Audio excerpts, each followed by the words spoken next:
Hi children, welcome back to the lesson Our Constitution. Today you will learn about the salient features of our Constitution. First one, written and lengthy Constitution. Our Constitution is in written form. The powers and functions of the organs of the government like the legislature, executive and judiciary, fundamental rights, duties, directive principles of state policy, etc. are all in the written form. That's why Indian Constitution is written and lengthy. There are three organs of the government. They are legislature, executive and judiciary. They are powers and functions. Fundamental rights, fundamental duties, directive principles of state policy are all in the written form. Second one is partially flexible and partially rigid constitution. Flexible constitution. What do you mean by flexible constitution? The constitution which can be easily amended. What do you mean by amended? Making little changes in the constitution. Flexible constitution means the constitution which can be easily amended. Rigid constitution means the constitution which has special procedures for amendment are called rigid constitutions. So our constitution is neither too flexible nor too rigid. Indian constitution is neither too flexible nor too rigid. Partially flexible and partially rigid constitution. Third one is parliamentary form of government. Our constitution has provided parliamentary form of government. The sovereign power of the nation is vested in the elected parliament. The executive means cabinet ministers. The executive, council of ministers, is responsible to the legislature at the central and state levels. The cabinet shall be in power as long as it enjoys the confidence of the legislature. These cabinet ministers can be in power only till they enjoy the confidence of the legislature. As soon as it loses the confidence of the legislature, it has to resign. Republican system. The Constitution has declared India as a republic.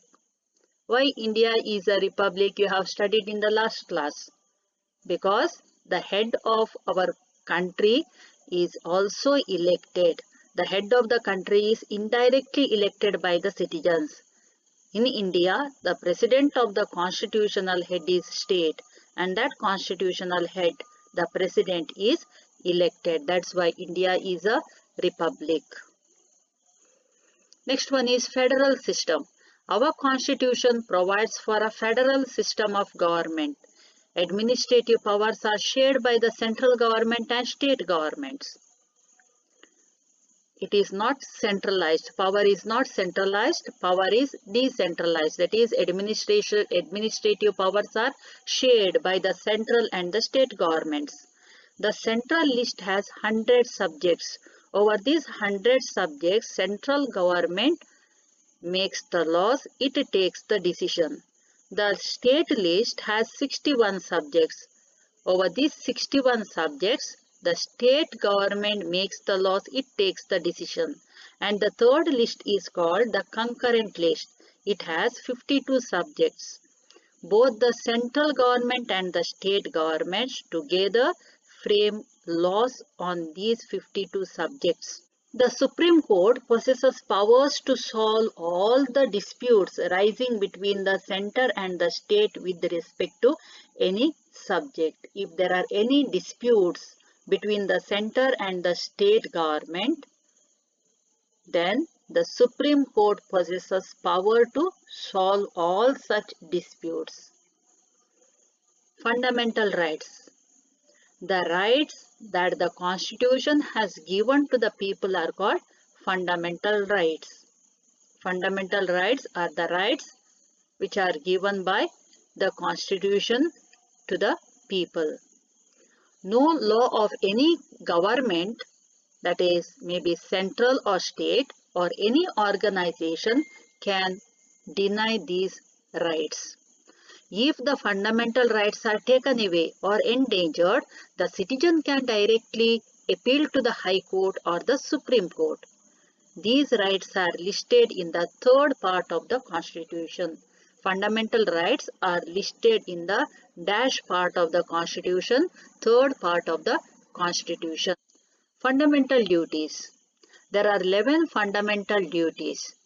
Through the 86th Amendment to the Constitution in 2002, it has been made a duty of parents to provide compulsory education to their children aged between 6 to 14 years. Providing compulsory education to their children is the 11th fundamental duty mentioned in the Constitution. So, it is the duty of the parents to give compulsory education to their children. Next one is independent and centralized judiciary system. Our judiciary is independent and centralized. The courts have the authority to give bold judgments in order to protect the rights of people. Neither the legislature nor the executive has the right to interfere with the working of the judiciary. Our judiciary is independent. The Supreme Court is the highest court in the land. Supreme Court is the highest court in India, and all high courts and subordinate courts function under this Supreme Court. Next one is single citizenship. The Constitution makes provision for single citizenship in order to curb narrow-minded provincialism and promote nationalism. Constitution makes provision for single citizenship. It has given us single citizenship. Why? In order to curb narrow-minded provincialism and promote nationalism. What do you mean by provincialism? Exclusive attachment to his own province or his own region is called regionalism or provincialism. To curb this narrow-minded provincialism and promote nationalism, our Constitution makes provision for single citizenship. The citizens of this country have the same rights, irrespective of their place of birth or residence. The legislature possesses the power to frame rules in this matter. Next one is adult franchise. The Constitution, our Constitution provides for adult franchise. All citizens above 18 years of age may exercise their right to vote. It symbolizes the sovereign absolute power of the people. All citizens above 18 years of age may exercise their right to vote, and this we call as adult franchise. Adult franchise symbolizes the sovereign absolute power of the people. So, the absolute power, sovereign power rested in the hands of the people. Next one is bicameral legislature. The central legislature is called parliament. The central legislature is called dash. The central legislature is called parliament. The parliament consists of two houses. There are two houses. The parliament, which consists of two houses, is called bicameral legislature. Cameral, two houses. So, our parliament consists of two houses, the lower house and upper house. Which is the lower house? Lok Sabha is the lower house and Rajya Sabha is the upper house. Next one is party system. Political parties are the pillars of democracy. There is a multi-party system in India. What do you mean by multi-party system? The party system which is having more than two parties. In India, there is multi-party system. There are many parties.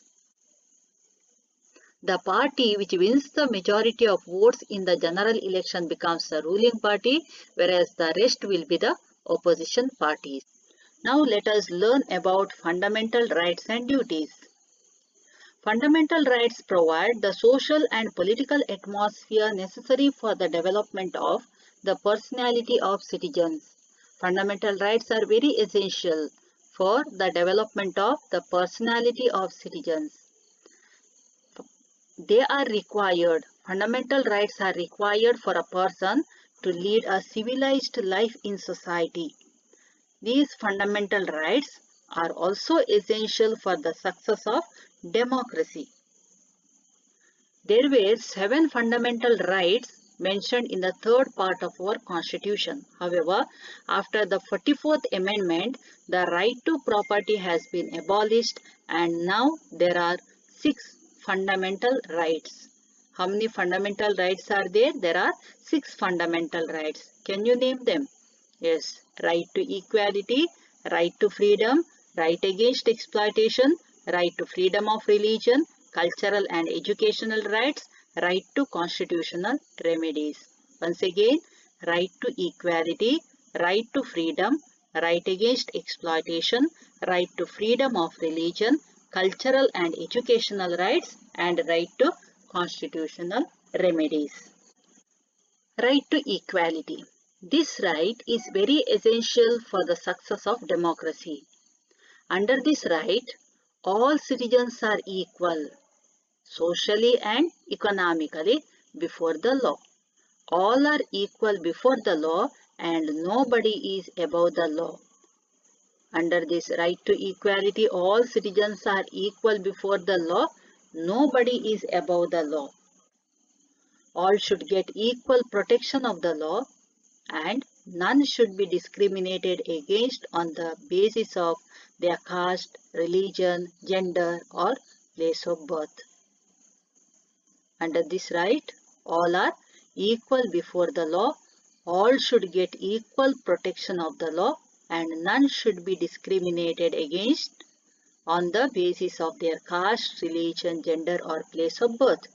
Under this right, untouchability is an offense. This right to equality, has enabled every citizen to get an equal opportunity to join government service. Second one is right to freedom.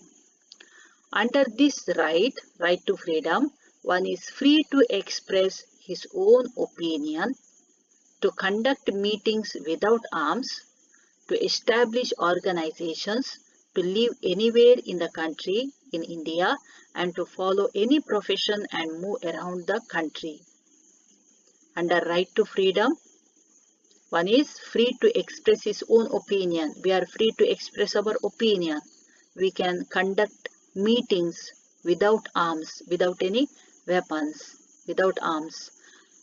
We are free to establish organizations.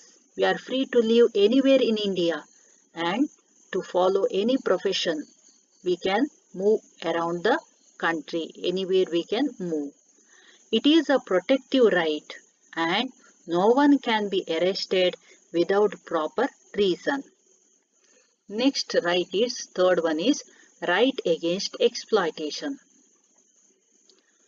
The aim of this right is to prevent exploitation of women, children, the poor and the weak. Begging, Devadasi system, practice of sati, immoral activities and forced labor have been prohibited under this right. Employment of children under 14 years of age in mining, industries and other dangerous occupations is punishable under law. Right to freedom of religion. Since India is a secular country, no religion has been given the status of a national religion. In the last class, you have learned about secularism. What is secularism? Under secularism, all religions are equal. No religion has been given the status of a state religion. India is a secular country. No religion has been given the status of a national religion. Citizens can accept any religion, they can practice it and propagate it. No one can be forced to pay taxes for the management of religious institutions. Use of religious places for the political and other activities has been prohibited in the country. Next one is cultural and educational rights. All citizens of the country have their own language, script and culture. It is the duty of the state to protect them. This right protects the interest of religious and linguistic minorities. No one can be denied admission in a government-aided institution or institutions run by minorities. Next one is right to constitutional remedies. The Constitution has not only given fundamental rights to the citizens of India, but also guaranteed them under Article 32. Fundamental rights are guaranteed under Article 32. Whenever the rights are violated, either by a person or state government or the central government, the citizens may appeal directly to the Supreme Court for their protection. Whenever our fundamental rights are violated, we can appeal directly. We can file a case directly in the Supreme Court for protection. Dr. B.R. Ambedkar has called this right as the heart and soul of the Constitution.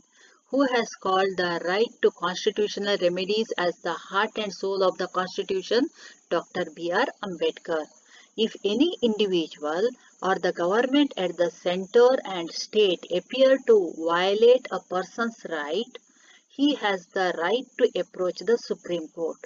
When fundamental rights of a person are violated, then he has the right to approach the Supreme Court. The Supreme Court is empowered to enforce the fundamental rights. Hence, it is called the protector of fundamental rights. So, the Supreme Court has to protect our fundamental rights. Supreme Court is empowered to enforce the fundamental rights. Hence, Supreme Court is called as the protector of fundamental rights. Even the high courts have the power to pass the following writs under Article 226. First one is habeas corpus. What is habeas corpus? The order passed by the Supreme Court or the High Court to produce a person within specified time frame is called habeas corpus. Suppose a person is arrested, then that person should be produced before the court within specified time frame. Suppose he is not produced before the court within specified time frame, in such cases, Supreme Court passes an order to produce such person within specified time frame. This order is called habeas corpus. Habeas corpus protects the individual right of a person. Mandamus. When the legislature, executive or any other subordinate institutions fail to perform certain duties or works, the Supreme Court or the High Courts order them to perform these works. This order is called mandamus. What is mandamus? When legislature, executive or any other subordinate institutions fail to perform their duties, certain duties or works, then the Supreme Court or the High Court orders them to perform that duty. This order is called mandamus, but the order cannot be passed against private individual, governor or the president. Prohibition. When a subordinate court means the courts which function under higher court here, passes a judgment beyond its jurisdiction or the judgment is against the sense of natural justice, the higher court pass order against such judgments. This order is called as prohibition. This can be passed against the lower court by the higher court. Certiorari.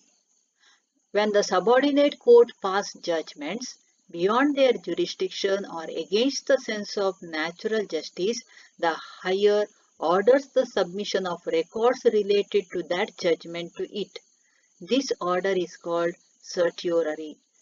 When subordinate court passes judgment beyond their jurisdiction or against the sense of natural justice, the higher orders the submission of records related to that judgment to it. This order is called certiorari. Next one is co-warrant.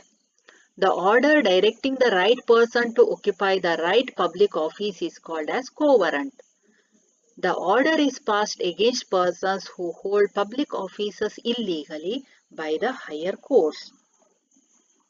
An higher court passes an order against the persons who hold public offices illegally. Means suppose a person holds government job illegally by submitting fake certificates. In such cases, higher court passes an order against such person. Such order is called quo warrant. Public interest litigations can be filed for the purpose of protecting legal rights, rights that are essential to protect life and to protect environment from being polluted. These public interest litigations can be filed by individuals and social institutions. In the recent years, we see that courts on their own are filing such public interest litigations when situations arise. Thank you, children.